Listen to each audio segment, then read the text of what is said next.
Assalamualaikum warahmatullahi wabarakatuh. Kembali lagi dengan saya Salma Mahendra. Saya berasal dari jurusan Administrasi Pendidikan dengan NIM 2002108. Nah, pada kesempatan kali ini kita akan membahas tentang komunikasi interpersonal dalam komunikasi organisasi. Nah, kali ini yang menarik yang akan kita bahas adalah persoalan tentang komunikasi antar pribadi, antar manusia, antar Anda dengan seseorang, antar kita dengan orang lain. Artinya, memang dalam satu konsep kehidupan sosial amat sangat mustahil setiap individu, setiap dari kita terlepas dari kehidupan atau interaksi antara satu dengan yang lain, karena sebagai makhluk sosial kita akan butuh orang lain dan media alat yang kita gunakan untuk saling terhubung dengan orang lain. Ya, mau tidak mau adalah komunikasi dan hubungan di antara kedua belah pihak itu kita menyebutnya sebagai komunikasi interpersonal. Seperti apa dan bagaimana konsep dari komunikasi interpersonal sebenarnya? Tidak sulit karena setiap kita sudah melakukan hanya saja dalam persepsi teori barangkali ini yang perlu kita ulas, kita pahami seperti apa sebenarnya perlakuan dan syarat-syarat terpenuhinya sebuah konsep komunikasi interpersonal, dan bagaimana supaya komunikasi ini menjadi lebih baik, menjadi efektif sehingga kedua belah pihak mendapatkan apa yang mereka inginkan.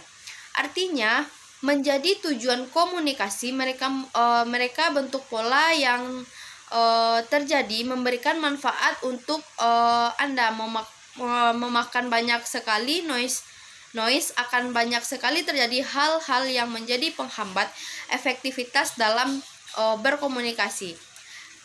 Secara teoritis akan terlihat akan lebih sulit, padahal sebenarnya kita sudah melakukannya dengan sangat sederhana, yaitu tadi karena kita harus mengkondisikan segala sesuatu secara tertulis dengan kondisi-kondisi atau bahasa-bahasa yang lebih ilmiah. Interpersonal artinya adalah antar satu pesan dengan pesan yang lain. Proses komunikasi yang terjadi dengan satu dengan lain orang yang terkadang disebut sebagai antar pribadi, itulah komunikasi interpersonal. Tapi kadang-kadang komunikasi interpersonal ini sangat dipengaruhi oleh komunikasi yang kita sebut sebagai komunikasi intrapersonal. Jadi berbeda dengan komunikasi internet. Dengan internet berarti di dalam akhirnya seperti inginkan sesuatu komunikasi interpersonal itu diartikan bahwa komunikasi interpersonal itu adalah sesuatu yang ketika sebuah penggunaan bahasa dalam diri kita sendiri. Jadi dapat diartikan bahwa komunikasi interpersonal itu adalah sesuatu yang kita mainkan dalam pikiran dan nurani kita sehat, kita berbicara sendiri untuk otak dan pikiran dan hati. Misalnya ketika saya ingin berbicara dengan seseorang pada jam tertentu dan mendekati waktu itu, saya telah persiapkan diri, nanti saya akan berbicara dan berkomunikasi dengan diri sendiri dalam konteks itu, dan dalam jam itu memungkinkan saya berbicara serius, seperti memungkinkan jadi begini, nanti kan begini ya kan, kalau seandainya begini yang saya lakukan kalau seandainya kondisi itu tidak mungkin, apakah saya akan terus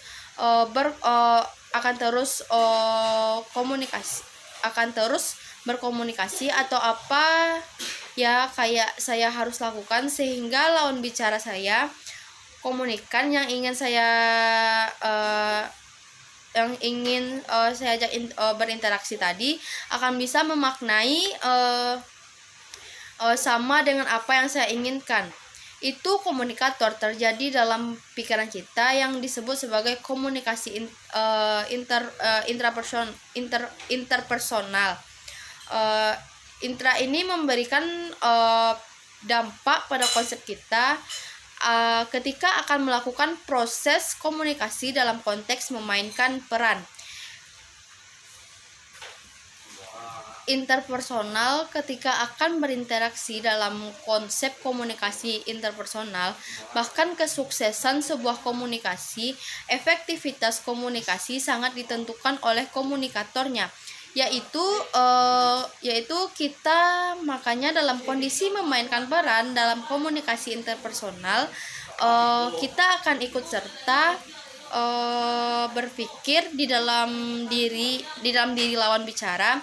Saya ini gimana kapasitasnya, apa tidak mampu, tidak memaknai ketika saya menggunakan bahasa yang terlalu tinggi, bahasa ilmiah, sehingga kita mengasumsikan sesuatu melalui komunikasi intrapersonal yang ada di dalam diri kita, sehingga kita bisa dapat wadahnya. Oh, kalau ini yang saya hadapi, berarti strateginya harus dilakukan tersebut. Gunakan mungkin ya bahasa-bahasa yang lebih sederhana, dan apa kemampuan latar belakang pendidikan, latar belakang budaya untuk anak-anak harus disesuaikan. Jadi balik lagi ke persoalan yang tadi, efektivitas sebuah komunikasi sangat ditentukan oleh siapa kita pelakunya, komunikatornya, dan intrapersonal mempengaruhi proses komunikasi intrapersonal. Dalam indera kita akan melakukan banyak hal, berpikir banyak hal minimal untuk siap lawan bicara, dan cara strategi kita gunakan untuk menyampaikan informasi atau pesan dalam komunikasi intrapersonal nanti. Jadi sekarang kita coba pahami. Jadi kalau begitu, apa arti komunikasi intrapersonal sebenarnya? Coba kita ambil dari beberapa pendapat para ahli, misalnya Alway Best. Proses komunikasi intrapersonal yaitu proses komunikasi yang berlangsung dengan dua orang atau lebih secara tatap muka. Nah, meski melalui media ini tatap muka secara langsung jelas intrapersonal yang dijelaskan oleh Wing dan beberapa yang lain mengatakan bahwa komunikasi intrapersonal menuntut seseorang berkomunikasi dengan orang lain, kita dengan pihak lain. Ada dua orang meminimalisasi itu komunikasi jenis ini. Dari beberapa pendapat yang kita kumpulkan, dibagi lagi yang komunikasi interpersonal ini masuk juga di situ, dan komunikasi kelompok kecil seperti yang di awal tadi dijelaskan. Jadi komunikasi publik, komunikasi diadik, komunikasi kelompok kecil itu termasuk dalam kategori komunikasi interpersonal. Dan komunikasi interpersonal juga berlaku secara kontekstual, di mana bergantung pada keadaan, pada budaya, juga konteks psikologikal. Artinya, cara dan bentuk interaksi antara individu dengan individu yang lain akan tercorak melalui berbagai keadaan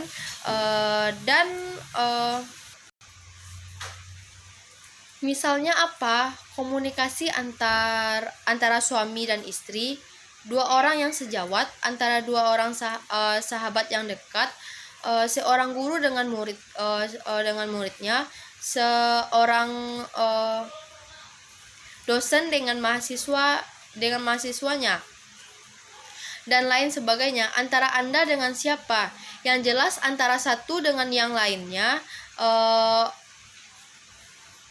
akan ada dua orang saja, itu menurut kita, dibandingkan lagi dengan Sylvia Moss atau pendapat Stewart Tubbs. Nah, apa katanya ciri-ciri komunikasi diadik atau antar individu di antara dua orang tadi adalah: satu, peserta komunikasi itu berada dalam jarak yang dekat sehingga memungkinkan interaksi yang terjadi itu intim. Melihat semua gejala yang terjadi, kejujuran melalui tatapan mata, gerakan badan, pada ini intonasi yang terjadi, mimik muka dan lain sebagainya akan dua cirinya menurut Sylvie Moss. Peserta komunikasi intrapersonal atau kedua peran yang dimainkan oleh dua orang yang berlainan ini memungkinkan mengirimkan dan menerima pesan secara stimulan. Pendapat Stewart Tops, ciri-ciri komunikasi diadik atau antara individu di antara dua orang tadi adalah: satu, peserta komunikasi itu berada dalam jarak yang dekat sehingga memungkinkan interaksi yang terjadi itu intim. Melihat semua gejala yang terjadi, kejujuran melalui tatapan mata, gerakan badan, intonasi yang terjadi, mimik muka dan lain sebagainya.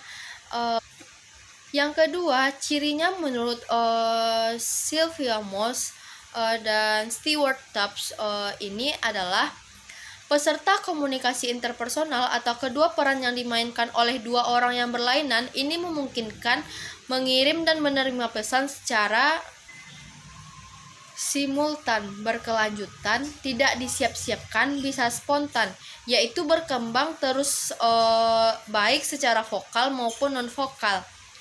Menarik vokal. Yang ketiga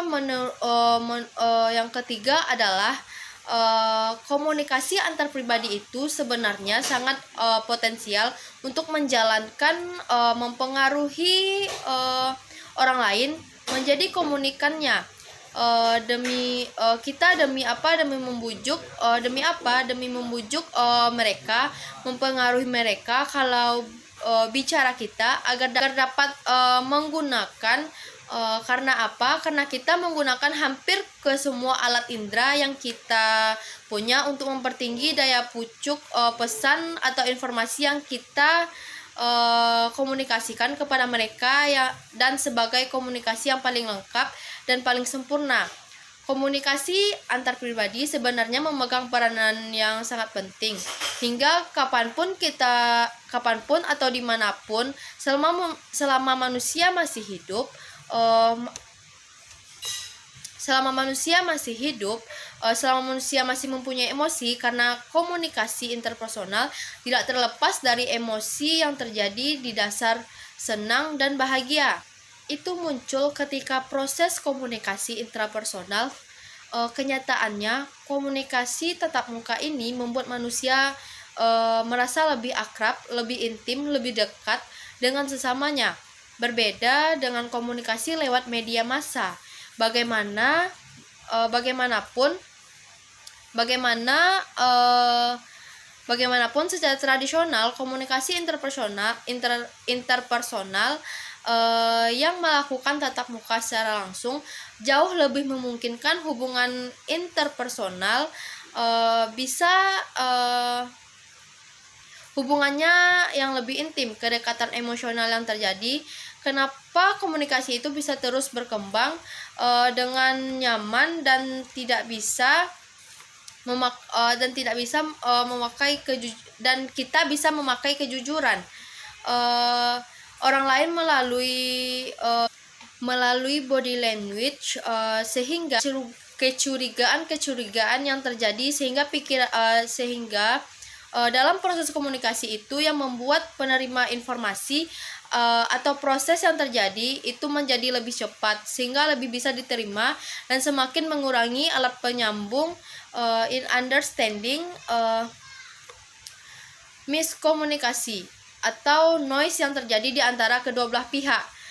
Dari satu catatan yang berasal dari Jalaluddin Rahmat, komunikasi antar pribadi atau komunikasi interpersonal ini dipengaruhi oleh banyak hal dari persepsi interpersonal, konsep dari diri, ada juga yang disebut sebagai abstraksi interpersonal. Dan hubungan interpersonal nanti kita akan lihat satu persatu bagaimana semua hal ini menurut Jalaluddin bisa mempengaruhi dan apa sebenarnya maksud dengan konsep dari semua hal yang disebutkan oleh Jalaluddin Rahmat sebagai konteks yang turut mempengaruhi komunikasi interpersonal antara manusia dengan manusia lain, antara satu dengan yang lain dalam proses komunikasi yang berlangsung. Yang pertama kita lihat adalah beberapa hal yang menurut Jalaluddin tadi atau justru beberapa pendapat lain yang saya coba satukan.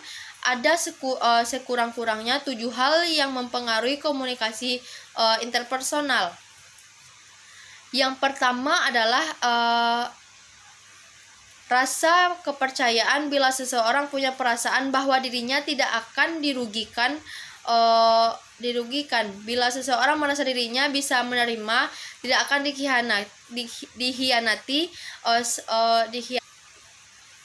Tetapi kita memang harus pada satu tuntutan bahwa kita yakin kepada lawan bicara kita, maka orang itu pasti akan lebih mudah membuka dirinya ketika kita yakin, kita percaya, kita menyerahkan segala sesuatunya bahwa dia memang orang yang paling pantas untuk memberikan reaksi atas komunikasi yang kita ingin melakukan. Akan jauh lebih membuat diri setiap individu terbuka untuk melanjutkan proses komunikasi interpersonal yang terjadi, dan kepercayaan itu kepada orang lain atau kepada kita, kepada komunikator, kepada komunikan, agar kedua belah pihak itu akan tumbuh sebenarnya bila ada faktor-faktor yang seharusnya kita pikirkan, misalnya apa soal karakteristik dan maksud orang lain. Artinya adalah orang tersebut memiliki kemampuan, memiliki keterampilan,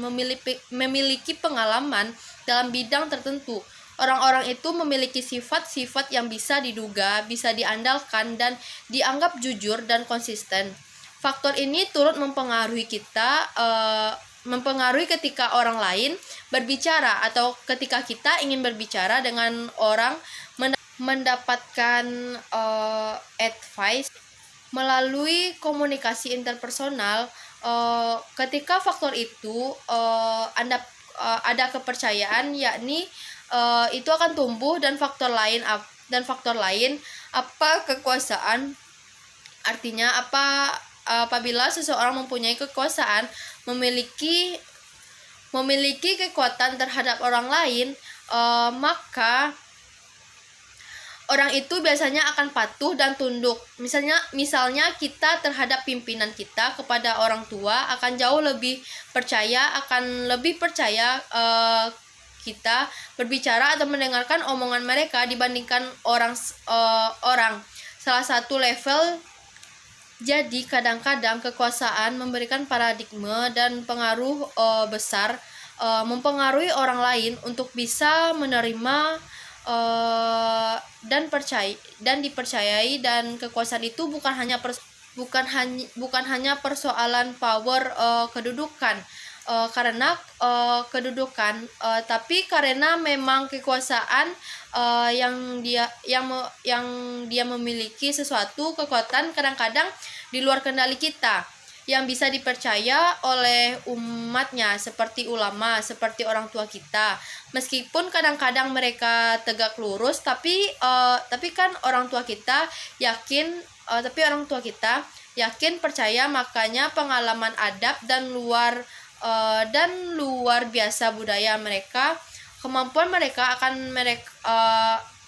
mereka dan selama ini kita sudah mempercayakan segala sesuatu bahwa mereka yang paling mengerti dan paling tahu tentang kita.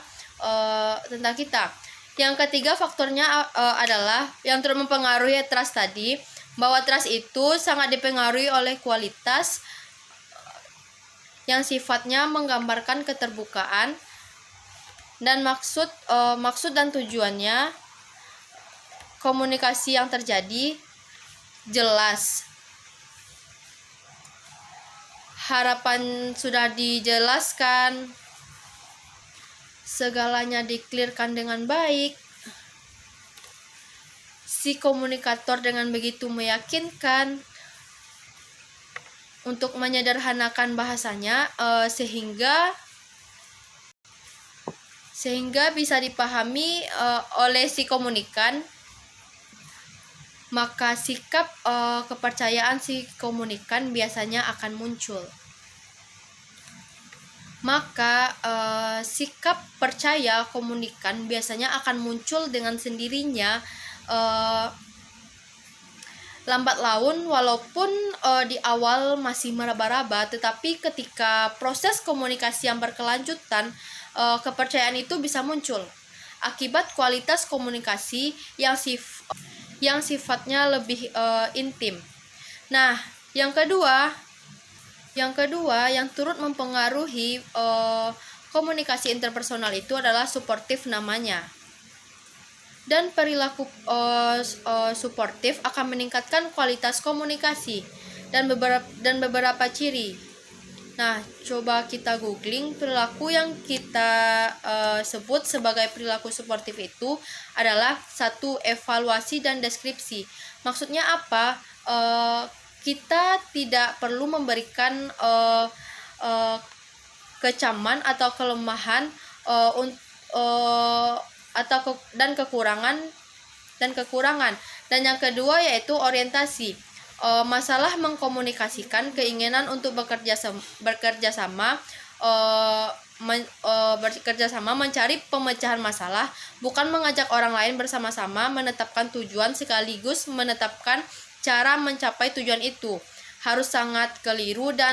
Dan yang ketiga cirinya adalah perilaku suportif ini adalah spontanitas, sikap jujur dan dianggap tidak menyelimuti motif atau modus-modus tertentu atau keinginan-keinginan tertentu yang terpanjang. Pokoknya spontanitas saja bisa spontan, itu bisa dipahami dan dipercaya, namanya juga support. Teman-teman, kita lanjutkan kembali. Yang ketiga, hal yang mempengaruhi komunikasi personal, kita menyebutnya sebagai sikap terbuka atau adanya keterbukaan di antara kedua belah pihak. Kemampuan sikap terbuka ini adalah sebenarnya kemampuan menilai secara objektif, kemampuan membedakan dengan mudah, kemampuan melihat nuansa orientasi, isi ke persoalan, ke materi, message, informasi tadi, mencari informasi dari berbagai sumber, kesediaan, mengubah keyakinan profesional, dan lain sebagainya. Terbuka terhadap segala sesuatu, tidak hanya terbuka untuk individu ke individu, tetapi terbuka terhadap isi materi atau kajian yang akan kita bahas sebagai informasi tadi. Jadi terbuka terhadap kritikan. Kalau memang kita berasumsi tentang A, ternyata lawan bicara memberikan argumen yang lebih baik, ya welcome. Keterbukaan itu yang membuat pengaruh interaksi dalam interpersonal itu menjadi lebih baik dan lebih kondusif, sehingga spontanitas atau komunikasi yang terjadi menjadi lebih intens. Jadi jangan pada asumsi bahwa kita merasa paling benar karena tidak terbuka terhadap masukan terhadap informasi yang sebenarnya.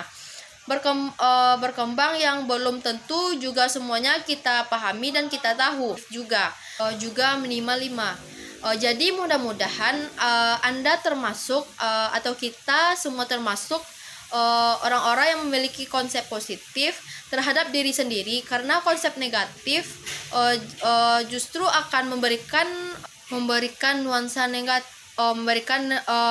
negatif juga. Ini akan menghambat proses komunikasi. Tapi sekarang bagaimana sugesti untuk membuat kita memiliki persepsi positif terhadap diri sendiri, diri sendiri. Minimal 5 yang harus ada yang kita miliki sebagai indikasi atau ciri konsep pribadi atau konsep diri yang positif. Yang pertama ada keyakinan. Yakin karena sulit mengambil keputusan. Apakah Anda termasuk atau saudara termasuk orang-orang yang memiliki keyakinan? kita harus yakin, harus sadar, harus benar, karena anugerah itu dan Tuhan, setiap anugerah Tuhan setiap kita adalah khalifah. Setelah khalifah adalah pimpinan.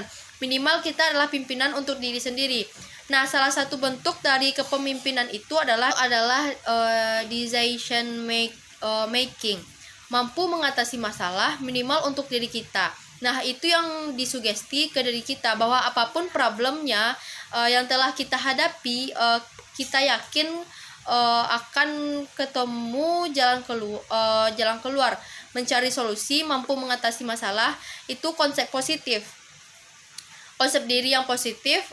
Yang pertama, yang kedua adalah merasa setara dengan orang lain. Jangan merasa bahwa ada gue ini siapa sih, saya ini siapa sih.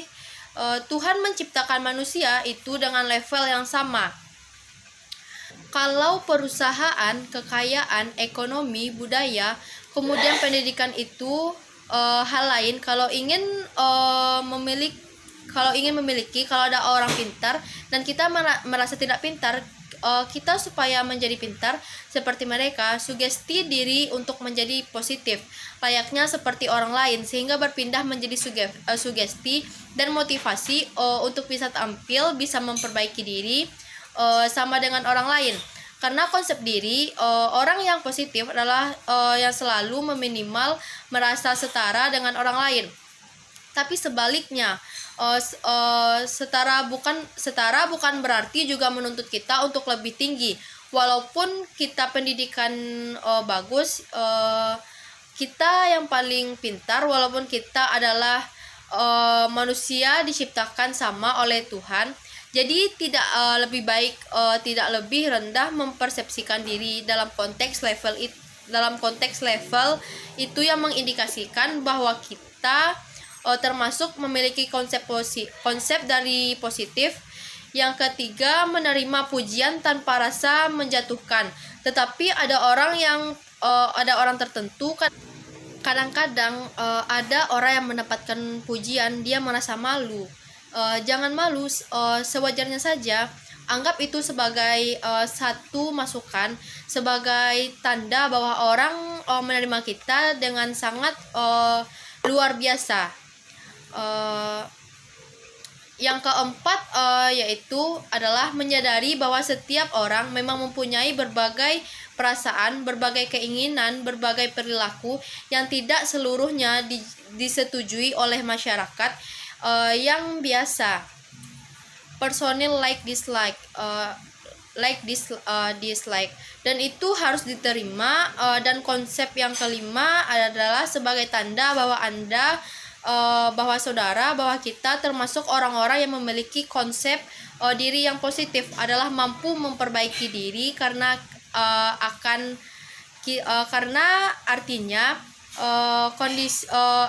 kondisi apapun, kekurangan dalam diri kita bisa diperbaiki. Dan yang keenam, faktor atau hal yang mempengaruhi komunikasi interpersonal yaitu atraksi interpersonal namanya. Atraksi interpersonal ini adalah kesukaan, satu bentuk kesukaan pada orang lain, sikap positif dan juga daya tarik seseorang. Jadi kesukaan kita pada orang lain, sikap positif dan daya tarik yang dimiliki oleh seseorang, dan komunikasi antar pribadi itu sangat dipengaruhi oleh atraksi interpersonal berdasarkan pertimbangan rasional, berdasarkan akal sehat kita. Tapi kita juga makhluk emosional, jadi rasa tanda-tanda memainkan peran dalam konsep interpersonal. Karena itu kita bisa menyenangi seseorang ketika kita sudah terlanjur melibatkan perasaan begitu mengagumkan seseorang. Ada rasa yang muncul. Kita juga cenderung melihat segala sesuatu yang berkaitan dengan dia, semuanya positif kepada positif. Kadang-kadang dia melakukan hal yang negatif, tetapi sugesti setiap yang muncul akibat emosional yang pertama, kita sudah terlanjur sayang, misalnya seakan-akan semuanya benar. Sebaliknya, jika suatu saat kita sudah terlanjur seseorang atau membenci kita, cenderung melihat karakteristiknya, ketika kita berkomunikasi seakan-akan semuanya negatif. Kita langsung defensif, meski pada saat itu kayak gitu memberikan informasi yang benar tentang sesuatu, harus waspada terhadap atraksi interpersonal ini, karena itu dalam konsep penafsiran pesan penilaian ini sangat memberikan pengaruh. Jika kalau ini terlanjur dilakukan, kita menjadi buta untuk menilai sesuatu secara objektif. Penilaian itu ketika proses komunikasi interpersonal terjadi, ini juga termasuk dalam wilayah kemungkinan terjadi miskomunikasi. Saat komunikasi interpersonal terjadi antara Anda dengan orang dalam yang sudah mulai melibatkan perasaan emosi tadi. Nah, alasan kedua yang mempengaruhi atraksi personal dan komunikasi interpersonal adalah persoalan efektivitas komunikasi antar pribadi. Itu biasanya dinyatakan efektif bila pertemuan komunikasi merupakan hal yang menyenangkan oleh dan akan lebih terbuka dan bisa berkumpul dengan orang-orang yang kita benci, yang tidak kita suka. Itu akan membuat kita merasa resah, tidak nyaman, tidak enak. Rasakan akan ada di antara kita sebagai komunikator dengan komunikan. Ya, kita akan menutup diri dan menghindar, sehingga seakan-akan ada gap antara kita sebagai komunikator dengan komunikan. Ya, kita akan menutup diri dan menghindari, cenderung menghindari defensif yang merugikan dan berdampak pada proses komunikasi yang terjadi di antara kita dengan mereka. Kita masuk kepada bagian terakhir sekarang yang mempengaruhi hubungan antara perbandingan lawan bicara, hubungan antara komunikator dengan komunikan. Hubungan ini diartikan sebagai hubungan yang terjadi yang melibatkan kedua belah pihak, baik yang akan menumbuhkan, kadang-kadang maksudnya akan menumbuhkan derajat, bukan orang-orang untuk mengungkapkan dirinya, keterbukaan orang untuk memperlihatkan siapa mereka, semakin cermat persepsinya tentang orang lain dan persepsi dirinya, sehingga makin efektif sebenarnya komunikasi yang berlangsung di antara peserta komunikasi ini. Artinya hubungan yang baik, emosional yang terbuka di antara kedua belah pihak tidak mau memberikan respon positif akan memberikan pengaruh kepada proses komunikasi yang terjadi. Lebih aman, lebih enak, lebih terbuka, lebih percaya. Itu mengumpulkan semuanya. Anda akan bisa ngerasain akan berbeda ketika berbicara dengan sahabat dekat yang kenal dibandingkan kita akan berbicara dengan seseorang yang ada sesuatu atau justru yang baru dikenal. Akan ada gap terbentuk dengan sendirinya.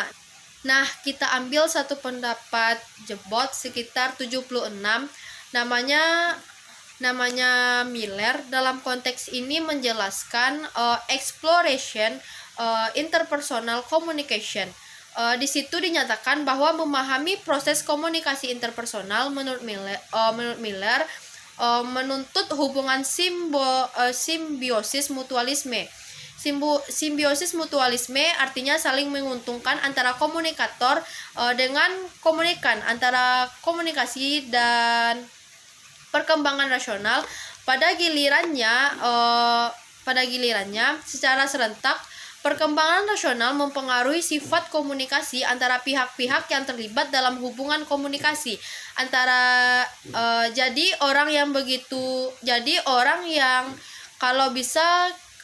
jadi orang yang kalau bisa kita simpulkan komunikasi interpersonal juga lebih efektif ketika hubungan yang terjadi antara kita dengan sebagai komunikator dengan komunikan semakin dekat, artinya ada kepercayaan, ada penerimaan, maka tuntutan dalam komunikasi sebenarnya tergantung tergantung kitanya, si komunikator. Makanya kita dituntut untuk mengenal siapa lawan bicara kita, siapa komunikannya.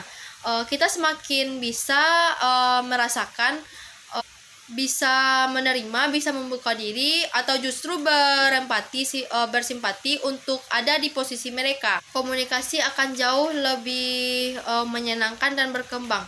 Nah, itulah pembahasan materi kita pada hari ini. Saya Salma Mindra. Jika ada kata-kata yang salah, mohon dimaafkan. Semoga ini semua dapat menambah wawasan kita.